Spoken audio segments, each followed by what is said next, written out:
दुनिया के कुछ राज ऐसे हैं जो समय के साथ पुराने तो होते गए, लेकिन उनका जवाब आज तक नहीं मिला। कभी एक ऐसी किताब जो एक अजीबोगरीब भाषा में लिखी गई जो आज तक किसी को समझ नहीं आई, और समंदर में एक ऐसा कंप्यूटर मिला जो हजारों साल पुराना हो, और कभी ऐसे पत्थर जो इंसान की समझ से परे हैं। तो सवाल ये है, क्या ये सब सिर्फ इतिहास की गलतियां हैं, या फिर एक ऐसा सच जिसे इंसान समझने के लिए तैयार ही नहीं? आज हम चलेंगे एक ऐसे सफर पर जहां हम दुनिया के सबसे रहस्यमय राजों को एक्सप्लोर करेंगे, ऐसी चीजें जिनका जवाब आज तक किसी के पास नहीं।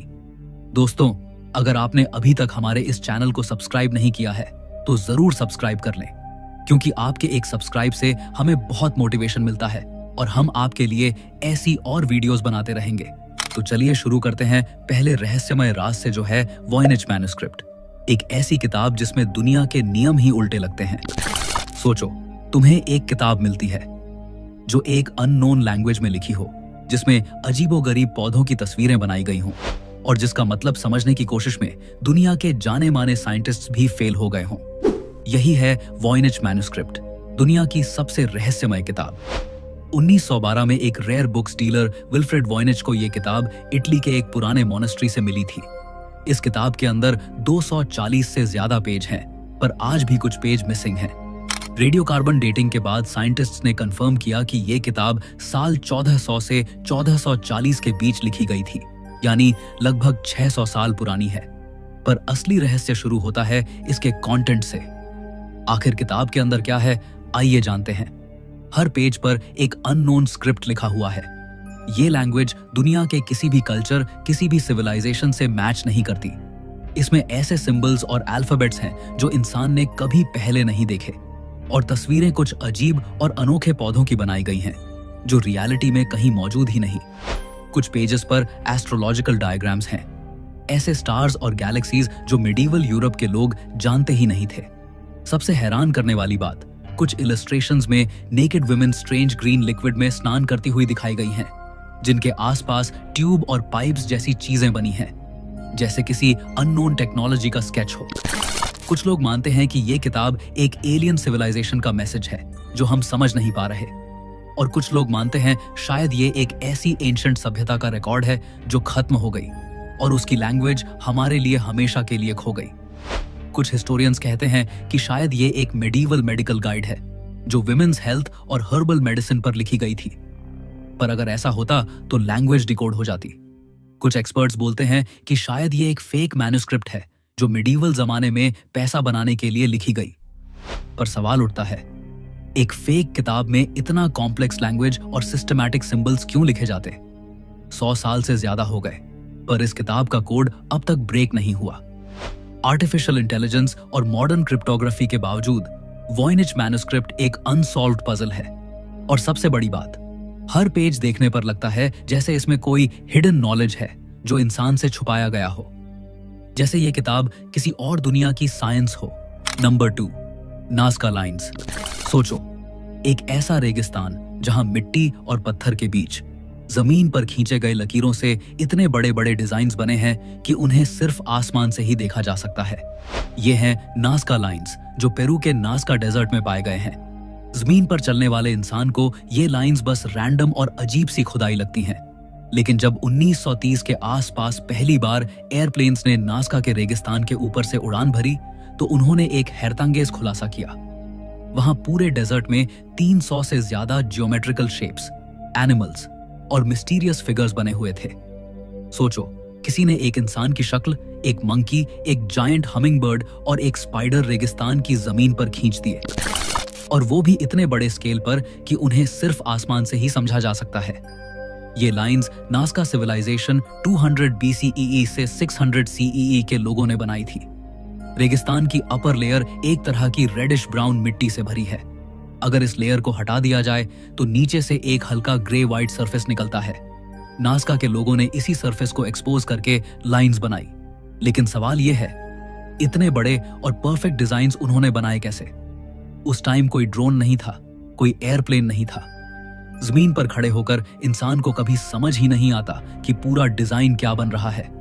कई स्कॉलर्स कहते हैं कि नाज़का लाइंस एक तरह का एस्ट्रोनॉमिकल कैलेंडर थी। ये फिगर्स स्टार्स, कॉन्स्टलेशंस और सोल्स्टिस के टाइम अलाइन होते हैं। मतलब शायद उनका रिलेशन आसमान के तारे और प्लैनेटरी साइकिल्स से था। एक थ्योरी के मुताबिक ये लाइंस एक तरह की सेरेमोनियल पाथवेज थी। मतलब लोग इन पर चलकर रिचुअल्स करते थे, शायद पानी के लिए प्रेयर्स, क्योंकि नाज़का एक बहुत सूखा एरिया है। सबसे पॉपुलर और थ्रिल वाली थ्योरी ये है कि ये लाइंस किसी एलियन सिविलाइजेशन के लिए बनाई गई थी, एक तरह के लैंडिंग मार्क्स, जिससे वो आसमान से आइडेंटिफाई कर सके। क्योंकि उस तरह की स्केल और परफेक्शन बनाना इंसान के लिए उस टाइम ऑलमोस्ट इम्पॉसिबल लगता था। कुछ एक्सपर्ट्स कहते हैं कि ये एक तरह का अंडरग्राउंड वाटर मैप था। नाज़का के लोग शायद दिखाना चाहते थे कि कौन से एरियाज के नीचे पानी अवेलेबल है। नाज़का लाइंस आज भी वैसे ही सेफ हैं जैसे 2000 साल पहले बनाए गए थे। रेगिस्तान का ड्राई क्लाइमेट और विंड्स की कमी की वजह से ये लकीरें कभी मिटती नहीं। यूनेस्को ने इन्हें वर्ल्ड हेरिटेज साइट डिक्लेयर किया, लेकिन मिस्ट्री अब तक वही की वही है। क्या ये डिवाइन प्रेयर्स थी, एक कैलेंडर था, या फिर एलियंस के लिए मैसेज? सोचो, एक पूरा सिविलाइजेशन ऐसे डिजाइन्स बनाता है जो खुद जमीन से कभी देख ही नहीं सकता। मतलब उन्होंने ये किसके लिए बनाया था? Number 3, pyramids of Giza. सोचो, एक ऐसा स्थान जो हजारों सालों से दुनिया के सबसे बड़े राज अपने अंदर छुपाए बैठा है। गीजा के पिरामिड्स। ये पिरामिड्स सिर्फ एक मकबरा या आर्किटेक्चर का कमाल नहीं है, बल्कि एक अनसॉल्व्ड मिस्ट्री का समुद्र है।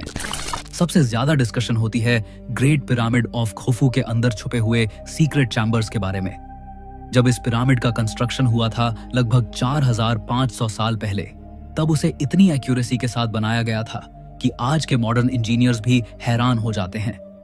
2017 में एक scientific project scan pyramids mission ने एक ऐसा डिस्कवरी किया जिसमें म्योन रेडियोग्राफी टेक्निक का यूज हुआ।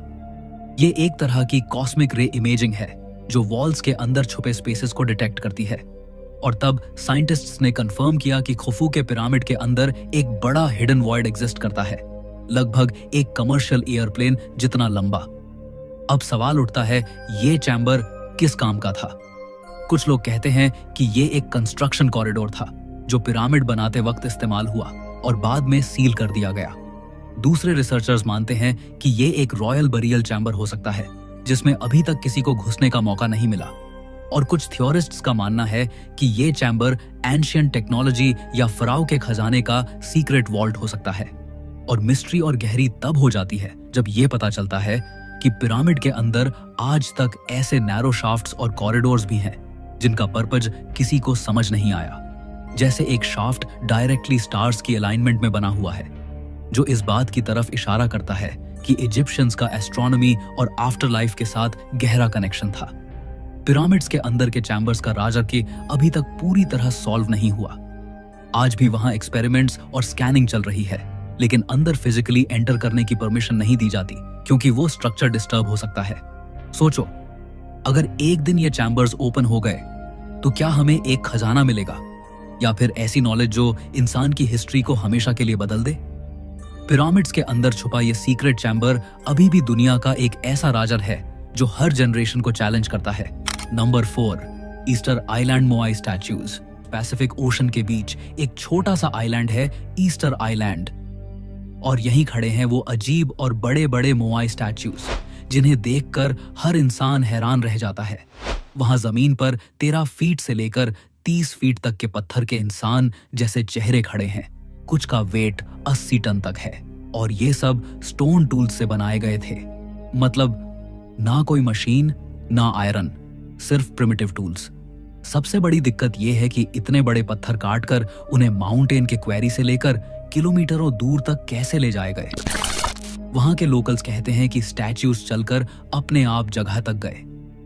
ये बात सुनने में अजीब लगती है, लेकिन इसी वजह से मोआई स्टैच्यूज और भी ज्यादा मिस्टीरियस हो जाते हैं। कुछ आर्कियोलॉजिस्ट्स कहते हैं कि शायद वो लोग रोप्स और वुडन लॉग्स से खींच कर लाए होंगे, लेकिन प्रैक्टिकल एक्सपेरिमेंट्स करने के बाद भी आज के मॉडर्न लोग इन्हें मूव करने में स्ट्रगल करते हैं। फिर एंशिएंट आइलैंडर्स ने ये कैसे किया होगा? दूसरा बड़ा सवाल है, ये स्टैच्यूज बने क्यों? कुछ लोग कहते हैं कि ये एंसेस्टर्स की स्पिरिचुअल गार्डियंस हैं जो आइलैंड की रक्षा करते हैं। दूसरे कहते हैं कि ये पावर और अथॉरिटी दिखाने का एक तरीका था। और कुछ थ्योरीज ये भी कहती हैं कि शायद ये एक लॉस्ट सिविलाइजेशन का हिस्सा थे जो एडवांस थी और अपने साथ अपना नॉलेज लेकर गई। और भी डरावनी बात यह है कि रिसर्चर्स कहते हैं इन स्टैच्यूज के नीचे पूरे बॉडीज भी हैं, सिर्फ हेड्स नहीं। जमीन के अंदर दबे हुए बड़े टॉर्सो पार्ट्स भी मिलते हैं जो बताते हैं कि स्टैच्यूज असल में इंसान के पूरे शरीर का रिप्रेजेंटेशन थे। मतलब सेंचुरीज तक लोग समझते रहे कि ये सिर्फ बड़े हेड्स हैं, लेकिन सच और भी गहरा निकला। रात के वक्त जब हवा तेज चलती है और समुद्र की लहरों की आवाज आती है, मोआई स्टैच्यूज एकदम जिंदा जैसे लगते हैं, जैसे वो अपनी आंखों से तुम्हें घूर रहे हों। Number 5, Bermuda triangle. Atlantic ocean के एक हिस्सों में एक ऐसा ट्रायंगुलर एरिया है जिसे बरमूडा ट्रायंगल या डेविल्स ट्रायंगल कहा जाता है। इसके 3 पॉइंट्स हैं, फ्लोरिडा, बरमूडा और प्यूर्टो रिको, और इन तीनों पॉइंट्स को मिला दो तो बनता है एक विशाल समुद्री त्रिकोण जिसमें कई जहाजों और हवाई जहाजों ने बिना किसी निशान के गायब होकर दुनिया को हमेशा हैरान कर दिया। सबसे ज्यादा मशहूर केस 1945 में हुआ था, flight 918। 5 American navy bombers training mission के लिए निकले थे। कम्युनिकेशन में उन्होंने बोला कि कंपास काम नहीं कर रहा, डायरेक्शन क्लियर नहीं हो रही। फिर कुछ घंटों बाद उनका कांटेक्ट डिस्कनेक्ट हो गया और उन सब के प्लेन्स बिना किसी ट्रेस के वैनिश हो गए। और सबसे हैरानी की बात, उन्हें ढूंढने जो रेस्क्यू टीम गई थी वो प्लेन भी वहीं गायब हो गए। सिर्फ प्लेन्स ही नहीं बल्कि अनेक शिप्स भी यहां से वैनिश हो चुके हैं। यूएसएस साइक्लोप्स एक बहुत बड़ा नेवी शिप जिसमें 300 से ज्यादा लोग थे बिना किसी एसओएस सिग्नल के बरमूडा ट्रायंगल में खो गया। न तो कोई शिपरेक मिला, न कोई डेड बॉडी, बस एक पूरा का पूरा शिप हवा में गायब हो गया। कुछ साइंटिस्ट्स कहते हैं कि यहाँ के मैग्नेटिक फील्ड्स कंपास और नेविगेशन इंस्ट्रूमेंट्स को डिस्टर्ब कर देते हैं। Methane gas hydrates. Ocean floor के नीचे से मीथेन गैस निकलती है जो पानी का डेंसिटी चेंज कर देती है और शिप्स आसानी से डूब जाते हैं। कुछ थ्योरिस्ट्स मानते हैं कि यह एरिया एक एलियन बेस है जहां से वे इंसानों को अपने एक्सपेरिमेंट्स के लिए ले जाते हैं। एक और थ्योरी यह कहती है कि बरमूडा ट्रायंगल एक प्राचीन लॉस्ट सिटी अटलांटिस की एडवांस टेक्नोलॉजी के ऊपर है जो अभी भी एक्टिव है। हजारों इन्वेस्टिगेशंस के बाद भी बरमूडा ट्रायंगल का असली राज अभी तक खुला नहीं। कई एक्सपर्ट्स कहते हैं कि यह सब बस नेचुरल एक्सप्लेनेशंस हैं, लेकिन सच यह है जितने भी केस यहां रिपोर्ट हुए हैं उनका पूरा पूरा जवाब किसी के पास नहीं है। Number 6, shroud of Turin. दोस्तों, अब चलते हैं एक ऐसे राज की तरफ जो धर्म, साइंस और हिस्ट्री तीनों को हमेशा से कंफ्यूज करता आया है। ये राज है श्राउड ऑफ ट्यूरिन, एक पुराना कपड़ा जो दुनिया भर में सबसे ज्यादा डिबेट और रिसर्च का सब्जेक्ट बना हुआ है।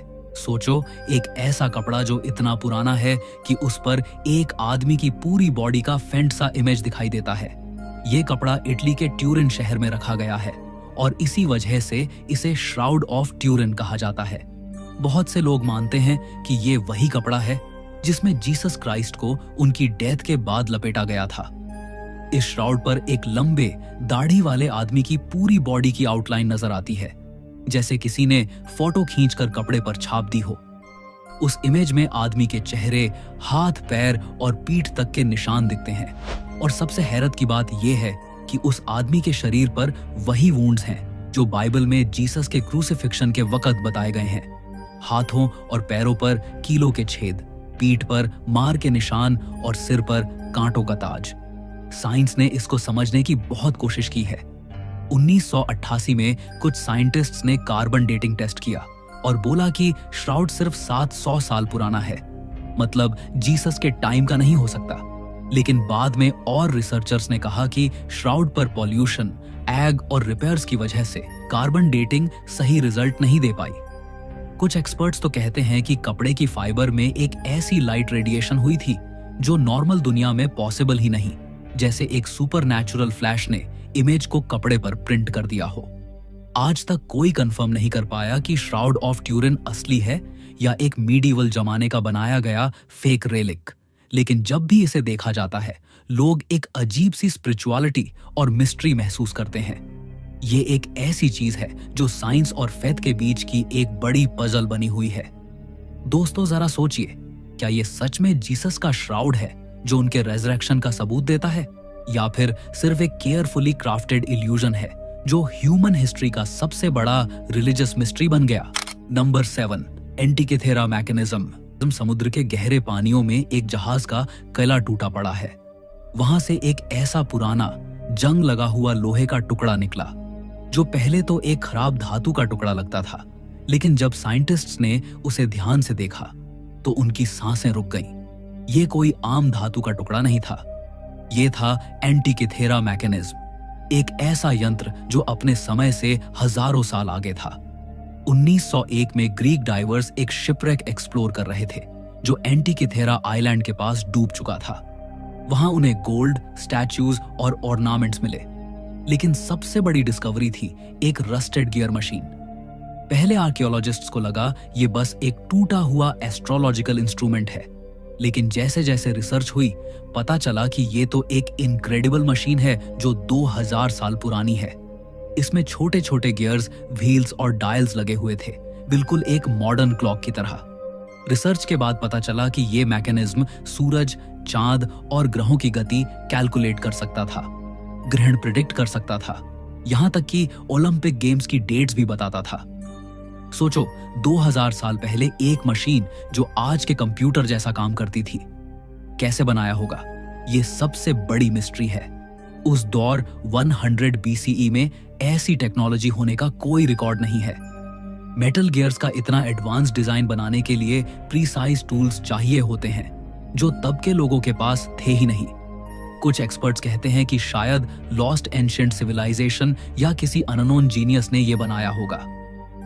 एक्सरे इमेजिंग और 3D स्कैन्स के बाद साइंटिस्ट्स ने कंफर्म किया है कि मैकेनिज्म में 37 गियर्स थे। ये एक तरह का एनालॉग कंप्यूटर था जो स्पेस और टाइम को कैलकुलेट करता था। लेकिन एक सवाल अभी भी जिंदा है, अगर 2000 साल पहले ये टेक्नोलॉजी एग्जिस्ट करती थी तो बाकी दुनिया को उसके बारे में कुछ पता क्यों नहीं चला? और फिर वो नॉलेज अचानक गायब कैसे हो गई? कुछ लोग मानते हैं कि एंटिकेथेरा मैकेनिज्म प्रूफ है कि एंशिएंट एलियंस ने ह्यूमंस को टेक्नोलॉजी दी थी। दूसरे कहते हैं कि ये अटलांटिस जैसी खोई हुई सिविलाइजेशन की एक छोड़ी हुई निशानी है। जो भी सच हो, एक बात तय है, एंटिकेथेरा मैकेनिज्म हमेशा एक ऐसी पहेली बनी रहेगी जो हमें बताती है कि हमारी हिस्ट्री उतनी सिंपल नहीं है जितनी हमें सिखाई गई है।